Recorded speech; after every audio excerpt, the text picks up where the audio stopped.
Hello everyone, welcome to my YouTube channel.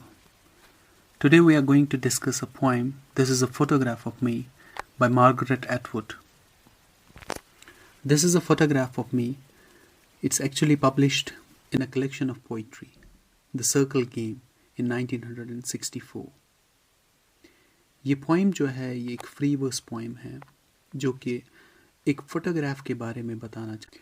This poem is a lyric और ये यहाँ पे स्पीकर जो है एक फ़ोटोग्राफ को डिस्क्राइब कर रहा है.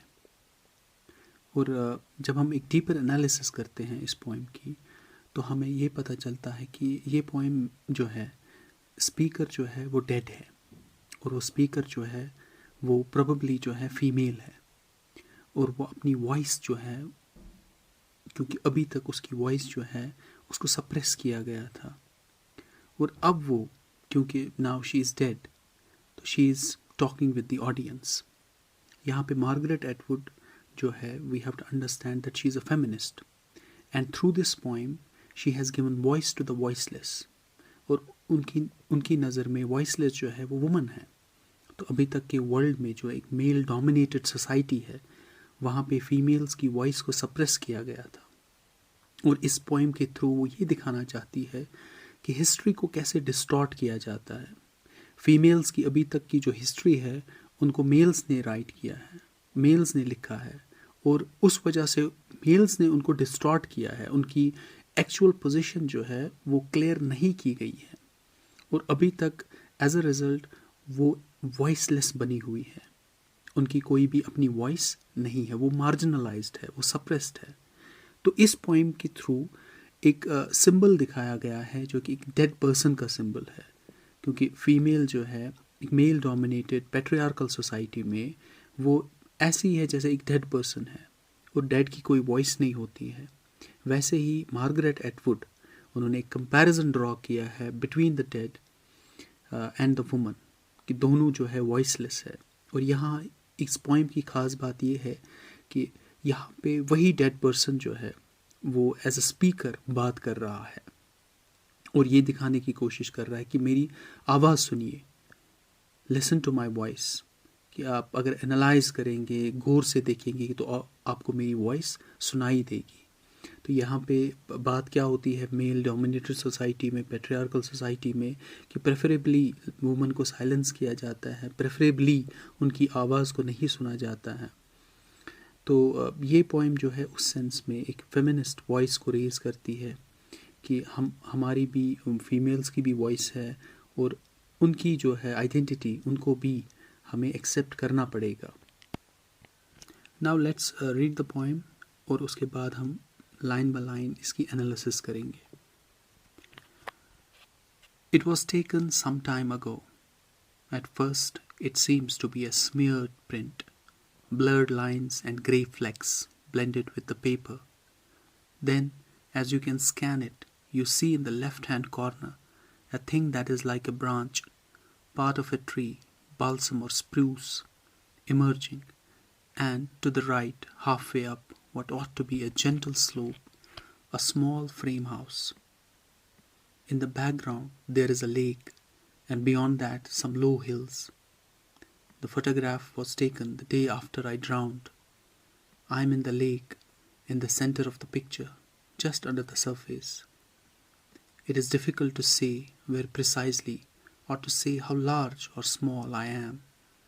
The effect of water or light is a distortion, but if you look long enough, eventually you will be able to see me.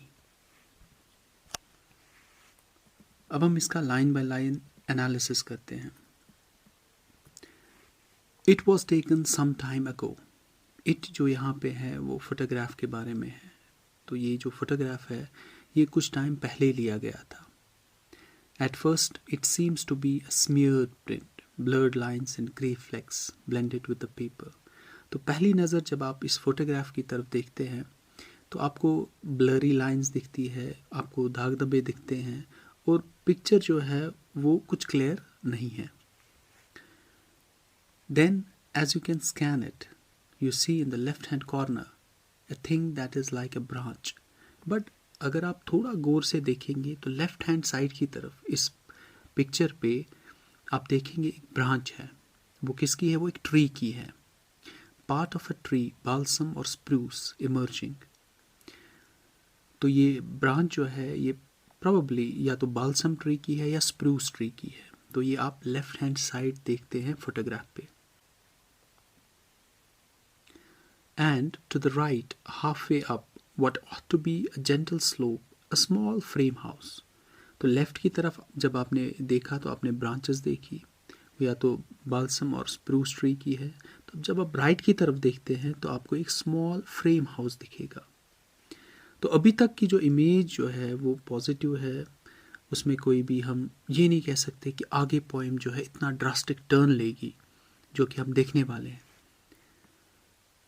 In the background there is a lake and beyond that some low hills. तो background में एक lake है और उसके पीछे जो है कुछ छोटी छोटी पहाड़ियाँ हैं। अभी तक का जो कॉन्सेप्ट है हमारा एज अ रीडर, हमारा परसेप्शन ये है कि ये पोइम जो है शायद नेचर के बारे में है, क्योंकि एक पॉजिटिव इमेज दिखाई गई है। छोटा सा घर है, वहाँ पे कुछ ब्रांचेस है, पीछे से लेक है, उसके पीछे छोटी छोटी पहाड़ियाँ है। बट अब जो पोइम आगे टर्न लेगी वो एक बहुत ही डार्क टर्न है। और ये देखिए आपकी जो आगे का पार्ट है पोइम का वो पैरेंथेसिस में है। तो ये पहले पार्ट से कम्प्लीटली डिफरेंट है, इसका कंट्रास्ट है।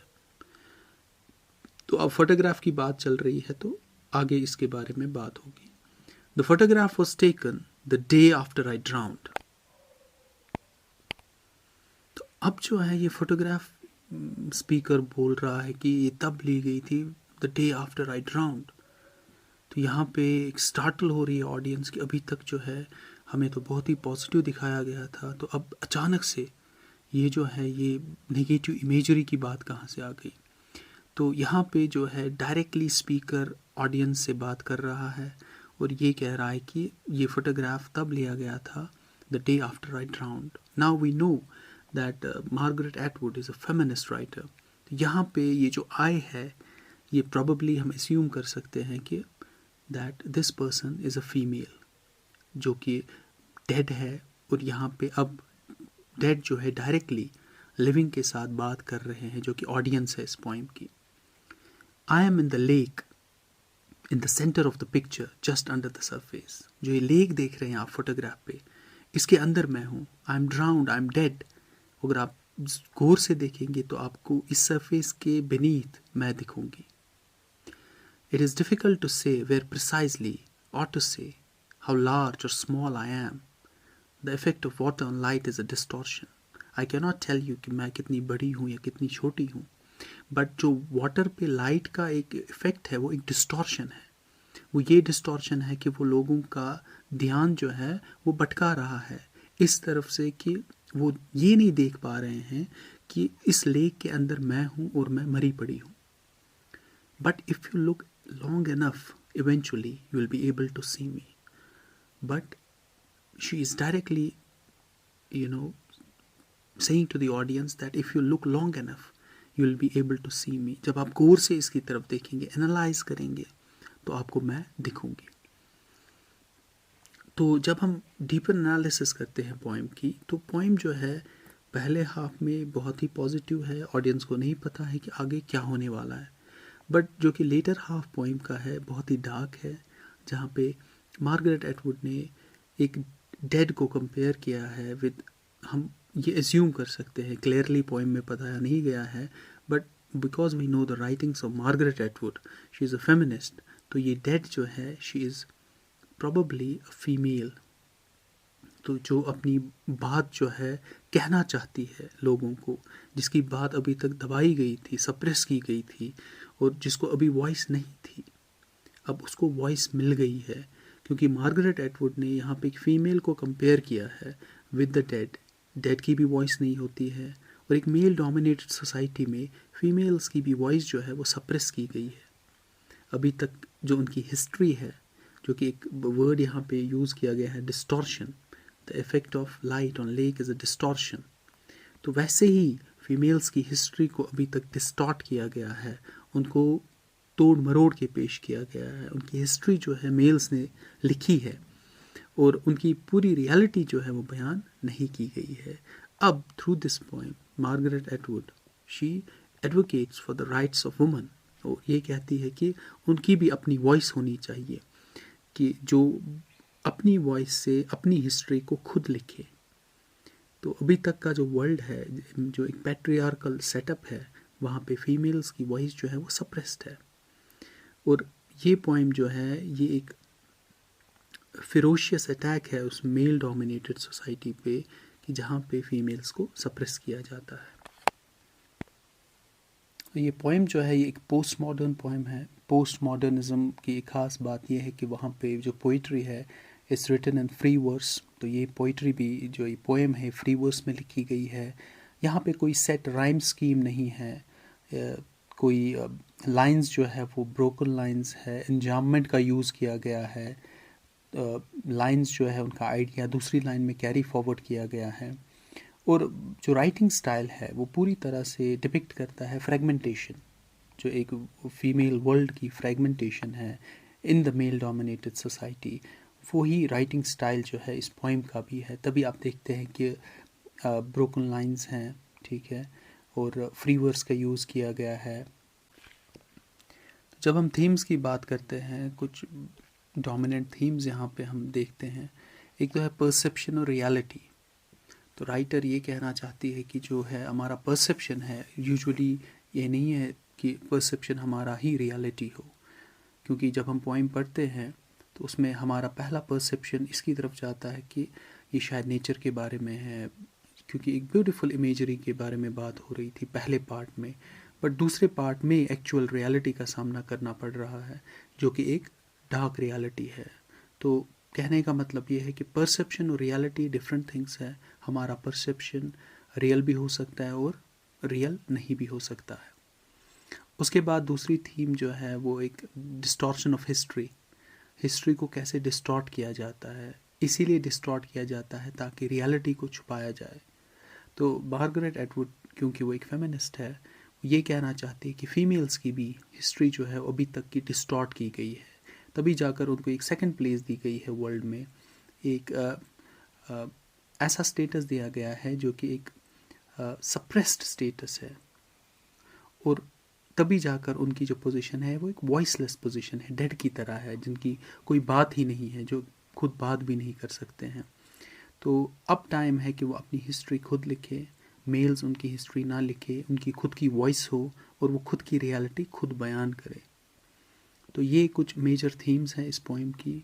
अल्टीमेटली पोएम जो है एक पोस्ट मॉडर्न पोएम है, और वो बात करती है फीमेल folk के बारे में, जिनकी अभी तक की जो है, अभी तक ज़िंदगी का सफ़र जो है, अभी तक की जो हिस्ट्री है वो डिस्टॉर्ट की गई है और उनको सप्रेस किया गया है।